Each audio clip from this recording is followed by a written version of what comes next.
Toute activité de chasse, capture et commercialisation des produits de chasse sont temporairement arrêtées sur l'ensemble du territoire congolais dans la période du 1er novembre au 30 avril de l'an.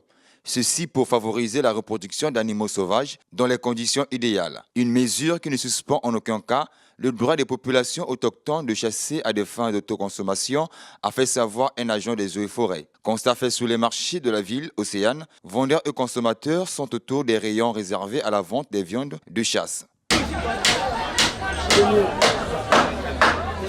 C'est des produits qui sont déjà sortis du village. Or, c'est des produits qui sont arrivés déjà en ville. C'est vrai, il y a la période de fermeture.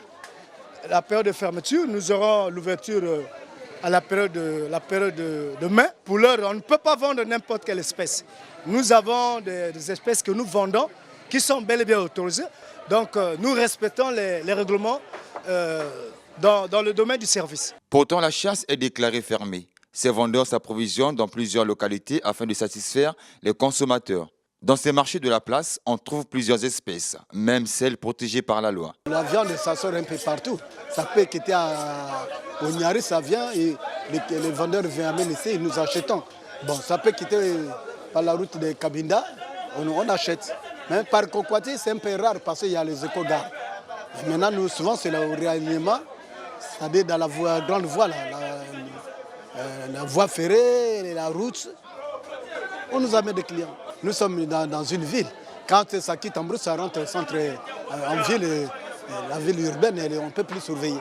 Donc nous sommes libres de vendre. Malgré qu'il n'y a pas de clients, le marché est négligé. Aimé Tondele, chef de service faune et air protégé, affirme que cette période de la fermeture de la chasse au Congo se déroule dans les normes à Pointe-Noire. Nous cherchons à diminuer un peu la quantité de viande qui rentre dans les marchés de Pointe-Noire.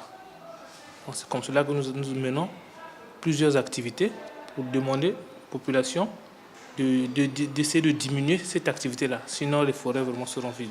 Si vous allez dans les marchés de Pointe-Noire, vous trouverez toujours la viande de brousse. Il y a toujours la viande de brousse en permanence.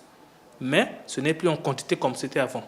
Parce que nous menons certaines activités pour demander aux populations de diminuer un peu la consommation de la viande de brousse. Nous avons certaines espèces qui sont intégralement protégées par la loi.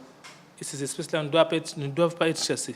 La fermeture de la chasse permet au Congo d'assurer la protection et la survie des espèces fauniques qui, dans certains pays, sont en voie de disparition. Fermée le 1er novembre de l'an, la chasse sera ouverte le 1er mai.